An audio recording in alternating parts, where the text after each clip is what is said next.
So I made a post on Netmarble forum 2 days ago. Many of you guys have responded to it, so let's talk about what's going on.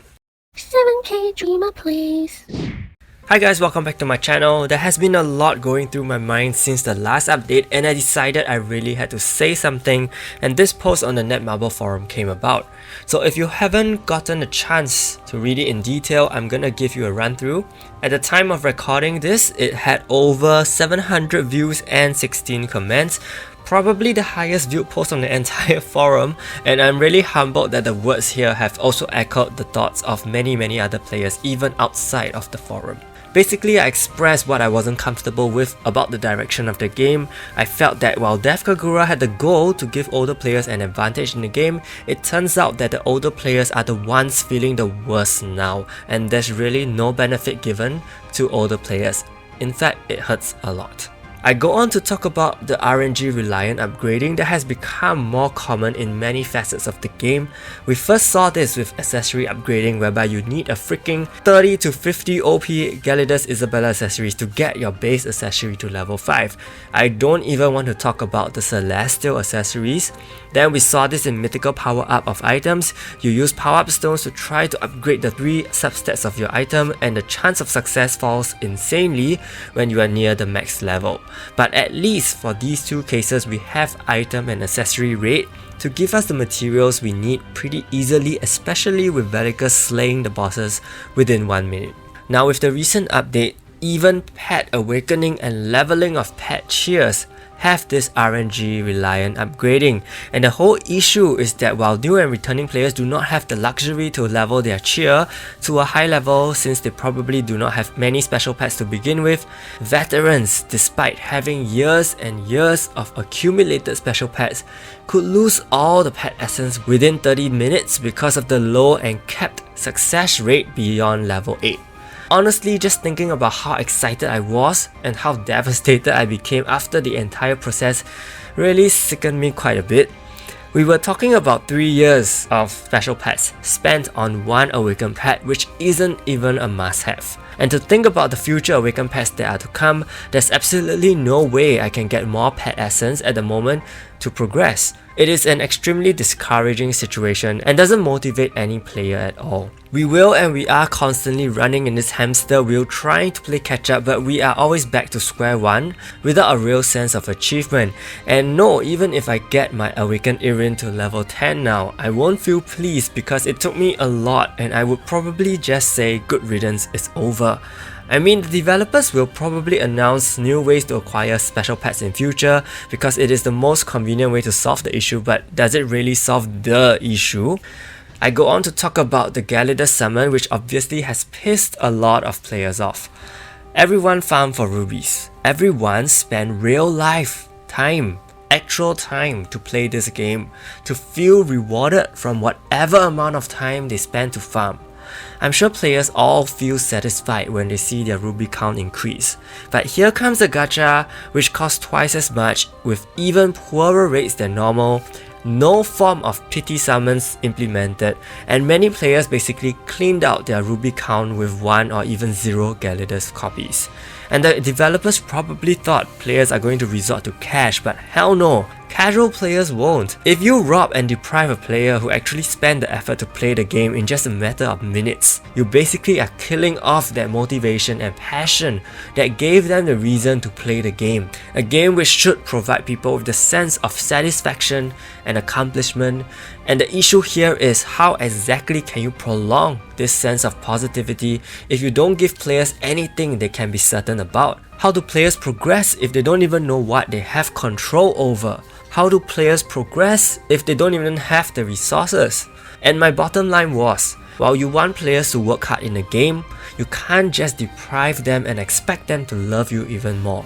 I also talk about why people play games, and that's fundamentally because of interesting mechanics, fun game modes, witnessing actual progress, having actual control over their resources, and being able to make decisions which they can stand by alongside friends who play with them. And yes, that's what I hope the developers are reminded of. Why this game even began in the first place.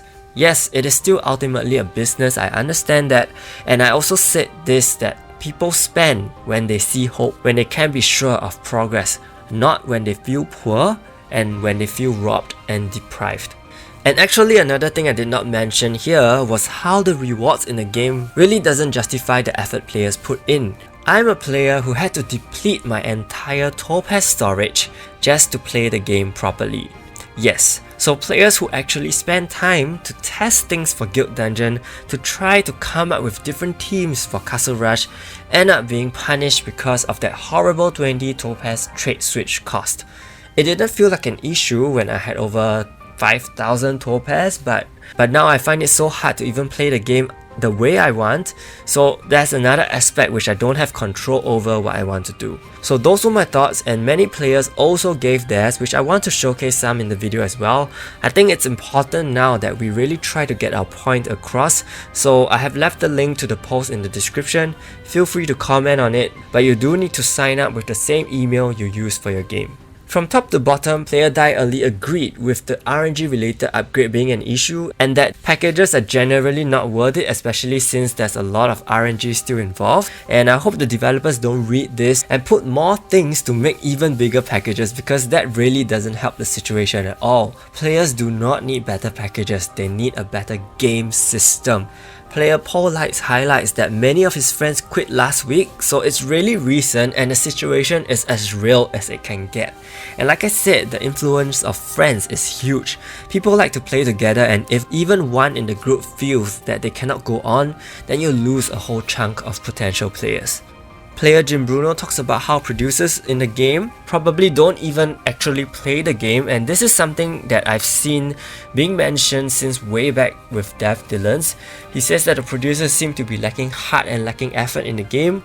Honestly, that is something I cannot disagree. I feel that the energy and update quality seems to be getting slightly more lackluster over the years, which is why whenever there is an event dungeon like the Winter Story one, I get super excited, and we need more of those. It is exactly the kind of experience that gives players control because they can choose what to buy with their points. And to Ugang Kun, thank you for the support too. He mentions how his guild basically is dying, and yes, I think my guild faces somewhat an issue too. Players are slowly becoming more and more lacking in motivation and time to work with each other, to push each other, to help each other check their stuff. And I'm actually one of those players, because as a guild vice captain, I no longer feel that same drive I had a year ago, and it's kind of sad to think about it, but I really wish there was more reason for me to push. DK Sulfur Wolf talks about the Brazilian community feeling the same, and this means a lot. Not to me, but it means a lot to the entire player base. Seven Knights is not a small game. I mean, we have spin-offs coming up and even a Switch version. Come on, Seven Knights is almost a household name, especially 2 to 3 years ago. I'm pretty sure it's even bigger amongst the Indonesian, Thai and Filipino community, so knowing that another big group of players over in Brazil also shares the same sentiments is really a huge thing, I feel. Ace Demon Sage wrote a really thorough post. More importantly, he offers possible solutions to help the game, which is great. He says that gacha for 7k of O should have a step up summon concept, and I totally agree. Cost could also be lowered, maybe 400 rubies if they really want to maintain the SSR status of the hero. I think a PT summon is really needed here to put things in check. If you are able to provide players with peace of mind that after a certain amount of spent rubies you can get that OP hero, you may just get a new group of players who would actually spend on packages to get rubies for this purpose.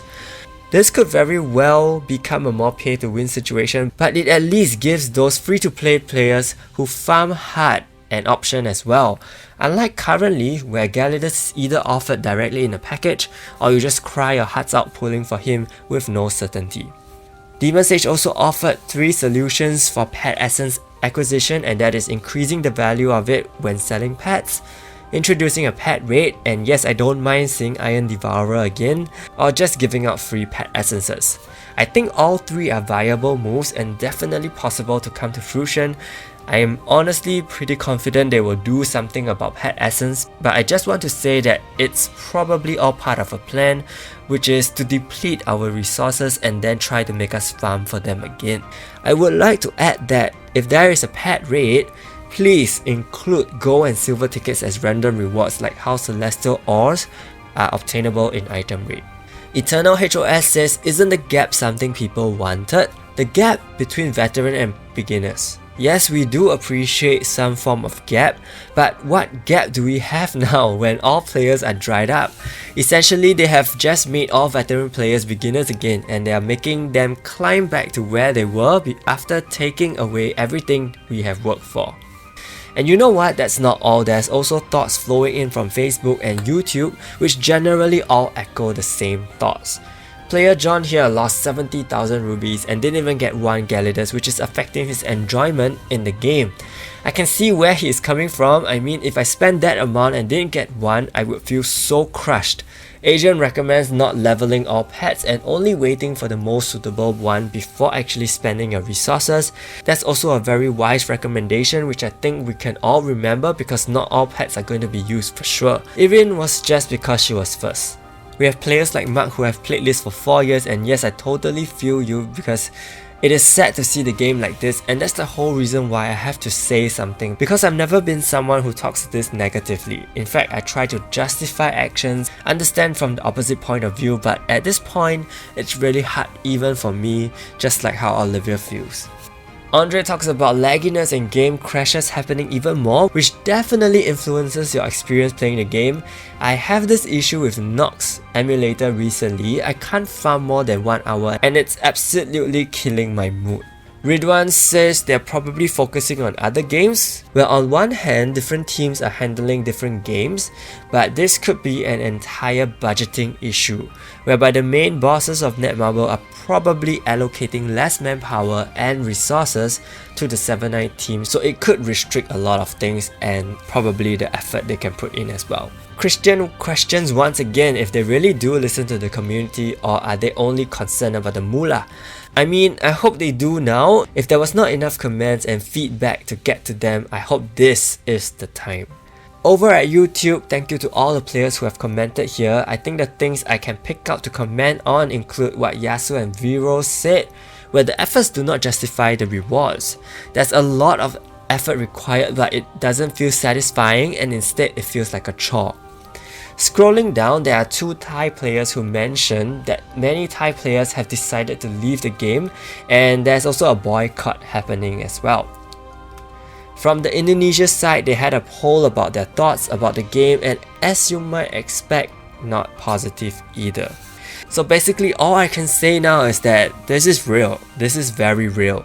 As I said, it really makes me feel humbled that there are many players coming in to support the post because it also reflects what they think. And yes, I do also want to be able to represent a good part of the community.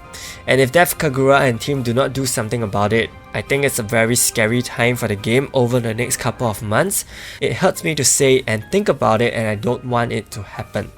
So I really hope that players can come forward with constructive criticism to help the game instead of slamming it. Hopefully we see some positive changes.